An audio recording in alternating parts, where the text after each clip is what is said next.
Hello everyone, आज की इस वीडियो में बात करने वाले हैं न्यूमोनिया के बारे में। गाइज, न्यूमोनिया एक बैक्टीरियल डिसीज है, अर्थात जीवाणु से होने वाली एक बीमारी है। गाइज, ये बीमारी छोटे बच्चों को और कुत्तों को बहुत जल्दी फैलती है। गाइज, ये वीडियो सभी प्रतियोगी परीक्षाओं के लिए उपयोगी है, जैसे railway, SSC, NDA, PCS, NEET, पटवार, पुलिस, इन सभी परीक्षाओं के लिए गाइज ये वीडियो बहुत उपयोगी है। जो जो क्वेश्चन आपसे आपकी प्रतियोगी परीक्षाओं में पूछे जाते हैं साथियों, उन क्वेश्चनों के बारे में आज की इस वीडियो में चर्चा करने वाले हैं। गाइज, मेरा नाम रवि है। मैं सभी प्रतियोगी परीक्षाओं के लिए बायोलॉजी पढ़ाता हूं। जो कंटेंट आपको पेड कोर्स में उपलब्ध नहीं होता, उससे अच्छा कंटेंट उपलब्ध कराने की कोशिश करता हूं। गाइज, आपको हमारे साथ जुड़ने के लिए ₹1 देने की आवश्यकता नहीं है। सिर्फ आपको हमारे चैनल को सब्सक्राइब करना है, बेल आइकन को प्रेस करना है, जिससे आपके पास हमारी वीडियो का नोटिफिकेशन टाइम टू टाइम पहुंच सके। अब चलते हैं साथियों आज की क्लास की ओर। हेडिंग लगा लीजिए न्यूमोनिया। Pneumonia, pneumonia. गाइस, सबसे पहले आपके प्रतियोगी परीक्षाओं में जो क्वेश्चन पूछा जाता है साथियों न्यूमोनिया से, वो यही पूछा जाता है कि भैया न्यूमोनिया एक बीमारी है, यानी कि बैक्टीरिया से होने वाली बीमारी है, या फिर वायरस से होने वाली बीमारी है, या फिर किसी फंगी से होने वाली एक बीमारी है, या फिर प्रोटोजोआ से होने वाली एक बीमारी है। तो गाइस, याद रखना, जो न्यूमोनिया है भैया, ये एक बैक्टीरियल डिसीज है, यानी कि जीवाणु से होने वाली एक बीमारी है। तो मैं लिख देता हूं साथियों बैक्टीरियल डिसीज। बैक्टीरियल डिसीज यानी कि जीवाणु जनित रोग है, जीवाणु जनित रोग है, यानी कि भैया जीवाणु से होने वाली एक बीमारी है। अब बात करते हैं साथियों कि किस जीवाणु से होती है। तो देखिए, लिखते हैं पैथोजन। पैथोजन होता है साथियों, हिंदी में कहा जाता है रोगजनक। जिसने भैया इस रोग को जन्म दिया है वो होता है रोगजनक, पैथोजन। तो किस जीवाणु के कारण, किस बैक्टीरिया के कारण साथियों आपको न्यूमोनिया होता है? दो बैक्टीरिया है साथियों, एक है भैया डिप्लोकोकस और एक है भैया स्ट्रिप्टोकोकस। ये दो ऐसे बैक्टीरिया है साथियों जिनके कारण आपको ये बीमारी होती है। याद रखना मेरे दोस्त, ये बैक्टीरिया ठंडे पानी में रहते हैं, जैसे कि एसी वाला पानी है। तो गाइज, अगर एसी की आपने बहुत दिनों से सफाई नहीं की है तो भैया उस एसी के पानी में ये डिप्लोकोकस और स्ट्रिप्टोकोकस, ये दोनों जो बैक्टीरिया है साथियों, ये पनप जाएंगे और भैया आपको न्यूमोनिया कर देंगे। जैसे कि कूलर का पानी है। तो गाइज, कूलर की अगर आप बहुत दिनों तक, लंबे समय तक अगर सफाई नहीं करते साथियों, तो भैया ये बैक्टीरिया पनप जाएंगे और आपको ये बीमारी हो सकती है। ये साधारण बीमारी है साथियों, अक्सर छोटे बच्चों में और कुत्तों में ये बार बार देखी जाती है। इसके अलावा कोई मटकी है साथियों, अगर आप मटकी की सफाई नहीं करते साथियों और उसमें बार बार पानी भरते जाते हो, तो भैया ये बैक्टीरिया पनप जाते हैं और आपको न्यूमोनिया हो सकता है। ठीक है बेटा, ओके। अब बात करते हैं इसके वेक्टर की। वेक्टर यानी कि वाहक। वाहक, इसका वाहक क्या है भैया? तो भैया पानी है। मैंने बताया ना आपको साथियों कि भैया ये जो बैक्टीरिया है ये भैया पानी में पाया जाता है। ठीक है, बोलो, इतनी बात आपको समझ में आई या नहीं? अब साथियों किताबी तौर पर बात करूं मैं कि पैथोजन क्या होता है। कोई सूक्ष्मजीव हमारी बॉडी में आया और हमें बीमार करके चला गया। ये सूक्ष्मजीव वायरस हो सकता है, बैक्टीरिया हो सकता है, प्रोटोजोआ हो सकता है साथियों, और भैया कोई फंगी हो सकता है। कोई ऐसा सूक्ष्मजीव साथियों जो हमारी बॉडी में आया और हमें बीमार करके चला गया, तो उस बैक्टीरिया का नाम क्या है जिसने आपको न्यूमोनिया किया? डिप्लोकोकस और स्ट्रिप्टोकोकस। कहाँ रहते हैं साथियों? तो भैया ठंडे पानी में रहते हैं। बोलो, इतनी बात आपको समझ में आई या नहीं आई? स्क्रीनशॉट ले लीजिए साथियों। ले लिया बेटा स्क्रीनशॉट? यहां तक बात क्लियर? ओके। अगर आपसे एग्जाम में क्वेश्चन पूछा जाए कि न्यूमोनिया एक किस प्रकार की बीमारी है, तो एक बैक्टीरियल डिसीज है, यानी कि जीवाणु से होने वाली एक बीमारी है। इसका पैथोजन डिप्लोकोकस और स्ट्रिप्टोकोकस होता है। इसका वेक्टर साथियों पानी है। भैया ये पानी में रहते हैं ये बैक्टीरिया। अब बात करते हैं साथियों इसके सिम्टम्स की। सिम्टम्स यानी कि इसके लक्षण की। शुरुआत में साथियों जब आपको न्यूमोनिया होगा तब भैया जुकाम होगी, नाक से पानी आएगा, नाक से पानी आएगा और गले में प्रॉब्लम होगी, खराश से ही समझाएगी प्रॉब्लम, गले में प्रॉब्लम होगी।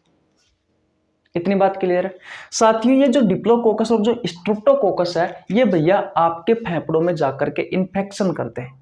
जो फेफड़ों की सबसे छोटी इकाई होती है साथियों वायु कूपिका, उसमें जाकर के इन्फेक्शन करते हैं, जिससे क्या होता है आपको श्वास लेने में परेशानी आती है, श्वास लेने में परेशानी। अब मुझे ये बताओ साथियों कि अगर आपको सांस लेने में परेशानी आती है तो क्या आपके शरीर में ऑक्सीजन की कमी होगी या नहीं होगी? क्योंकि आप सांस ही अच्छे से नहीं ले पा रहे हो तो साथियों आपके शरीर में ऑक्सीजन की कमी हो जाती है, शरीर में ऑक्सीजन की कमी हो जाती है। अगर भैया आपके शरीर में ऑक्सीजन की कमी होगी, देखो होगा आपने जिन लोगों की मृत्यु हो जाती है तो उसके बाद में उनके जो नाखून है साथियों और जो होठ है साथियों वो नीले पड़ जाते हैं क्योंकि उसके शरीर में ऑक्सीजन की कमी होती है। तो भैया नाखून व होठ उसके नीले पड़ जाते हैं। एक्चुअली में क्या होता है साथियों, जब शरीर में ऑक्सीजन की कमी होती है तो पूरा शरीर ही नीला पड़ जाता है। ठीक है, आपके साथियों जो वायु कूपिका होती है फेफड़ों की सबसे छोटी इकाई एल्वियोली वायु कूपिका, इस वायु कूपिका में इन्फेक्शन हो जाता है, इन्फेक्शन पस पड़ जाती है साथियों। देखो होगा ना आपने पीला पीला सा लिक्विड निकलता है, पस किसी फुंसी में पड़ जाती है तो इस वायु कूपिकाओं में पस पड़ जाता है इस बीमारी में, इससे मृत्यु भी हो जाती है साथियों लोगों की। देखिए अब मैं आपको बहुत अच्छे से समझाता हूं हमारे फेफड़ों का कार्य क्या है। सबसे पहले मुझे ये बताओ कि इस बीमारी में होता है क्या है। आपके लंग्स का कार्य क्या है, आपके फेफड़ों का, तो भैया आप कहोगे कि ब्लड प्यूरिफिकेशन, ब्लड प्यूरिफिकेशन यानी कि ब्लड का शुद्धिकरण, ब्लड का शुद्धिकरण किस अवस्था में, तो गैसों की अवस्था में। यह है भैया हमारा लंग्स यानी कि फेफड़ों का मुख्य कार्य है। गाइज जो हमारे लंग्स होते हैं वो अगर सिंपल भाषा में मैं आपसे कहूं तो अशुद्ध रक्त को, जो अशुद्ध रक्त होता है साथियों उसको ये शुद्ध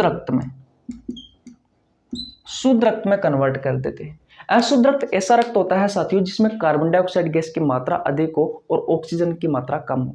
शुद्ध रक्त ऐसा रक्त होता है साथियों जिसमें ऑक्सीजन गैस की मात्रा अधिक हो और कार्बन डाइऑक्साइड गैस की मात्रा कम हो। आपने श्वसन तंत्र वाले चैप्टर में पढ़ा होगा साथियों कि जो वायु एल्वियोली होती है, वायु कूपिका होती है साथियों, उसकी संरचना कुछ इस तरीके से होती है। इसमें साथियों ब्लड भरा हुआ रहता है, ब्लड भरा हुआ रहता है। इसमें डिफ्यूजन की एक प्रोसेस होती है यानी विसरण विधि द्वारा साथियों इसमें गैसों का आदान प्रदान होता है और उसी के तहत साथियों अशुद्ध रक्त को शुद्ध रक्त में कन्वर्ट किया जाता है। आपने देखा होगा। तो भैया अगर मुझे ये बताओ आपकी जो वायु कूपिका है इसमें इन्फेक्शन हो जाएगा तो फिर साथियों आपकी बॉडी के पास ब्लड कैसे पहुंचेगा? ब्लड नहीं पहुंचेगा साथियों तो फिर आपके होठ नीले पड़ जाएंगे, आपके नाखून नीले पड़ जाएंगे और लास्ट एंड फाइनल में जाकर साथियों अगर आप सही टाइम पर डॉक्टर को दिखा लेते हो तो आपके बचने की संभावना है, नहीं तो भैया आपकी डेथ हो सकती है। बहुत खतरनाक बीमारी। ये जो एल्वियोली होती है साथियों इसमें इन्फेक्शन हो जाता है, इस बीमारी में इसमें पस पड़ जाती है और फेफड़ों की जो मुख्य इकाई है साथियों वो यही है एल्वियोली वायु कूपिका।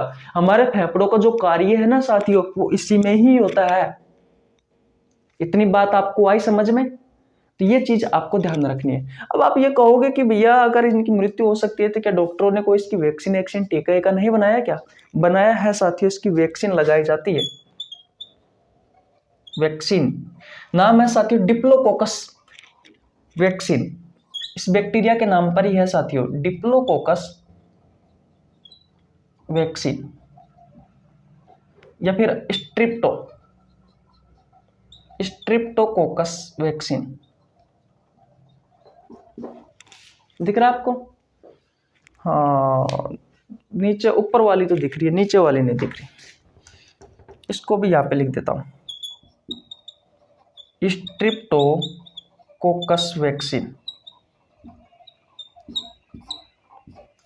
तो ये दोनों वैक्सीन साथियों मार्केट में मिलती है, ज़्यादा महंगी नहीं आती, लगभग 100 रुपये के आसपास आती है। तो छोटे बच्चों को साथियों आप ये लगवा सकते हो, क्योंकि छोटे बच्चों में साथियों ये न्यूमोनिया बीमारी अधिक फैलती है। तो गाइस, जो आपसे आपके प्रतियोगी परीक्षाओं में पूछा जाता है उन सभी के बारे में हमने बहुत अच्छे से चर्चा की। जैसे कि बताया मैंने कि जीवाणु जनित रोग यानी कि बैक्टीरिया से होने वाली एक बीमारी है। इसका पैथोजन डिप्लोकोकस और स्ट्रेप्टोकोकस है। इसका वाहक है पानी। इसके सिम्टम्स ये आपको दिखाई देते हैं। शुरुआत में जुकाम होती है, नाक से पानी आता है, गले में खराश होती है साथियों, सांस लेने में परेशानी आती है। अगर आपको सांस लेने में परेशानी आएगी साथियों तो आपके शरीर में ऑक्सीजन की कमी होगी। आपके जो नाखून है साथियों, आपके जो होंठ है वो भैया नीले पड़ जाते हैं। आपकी जो फेफड़ों की सबसे छोटी इकाई होती है वायु कुपिका एल्वियोली, इसमें इन्फेक्शन हो जाता है, इसमें पस पड़ जाता है और लास्ट एंड फाइनल में जाकर इसकी मृत्यु हो जाती है इंसान की। अगर आप डॉक्टर के पास नहीं गए साथियों तो भैया सोच लो, मृत्यु फिक्स है। बहुत ही खतरनाक बीमारी, और ये साधारण बीमारी अक्सर देखी जाती है। इसके लिए वैक्सीन दी जाती है साथियों, स्ट्रेप्टोकोकस वैक्सीन और डिप्लोकोकस वैक्सीन, इंजेक्शन लगाए जाते हैं। आपने सुना होगा, टीवी में एड भी आता है साथियों। और एक बात को ध्यान रखना, जो कोरोना बीमारी है साथियों, उस कोरोना के भैया सेम टू सेम यही लक्षण है। इसलिए तो लोगों ने जब कोरोना स्टार्ट हुआ था साथियों तो लोगों ने ये कहा था कि भैया ये सेकंड यानी कि दूसरा न्यूमोनिया आ गया है, न्यूमोनिया जैसी है। जो क्वेश्चन आपसे आपके प्रतियोगी परीक्षाओं में पूछे जाते हैं साथियों, हमने उन क्वेश्चनों के बारे में चर्चा की और आज यहीं तक रखते हैं। हमारा ये खत्म हो चुका है, हम बैक्टीरियल डिसीज पढ़ रहे हैं। कल हम किसी बैक्टीरिया से होने वाले दूसरी बीमारी के बारे में पढ़ेंगे। अगर आप इसी तरीके से वीडियो देखना चाहते हो तो चैनल को सब्सक्राइब कर लीजिए, बेल आइकन को प्रेस कर लेना, जिससे आपके पास हमारी वीडियो का नोटिफिकेशन टाइम टू टाइम पहुंच सके। मिलते हैं नेक्स्ट वीडियो में, तब तक के लिए जय हिंद, जय भारत।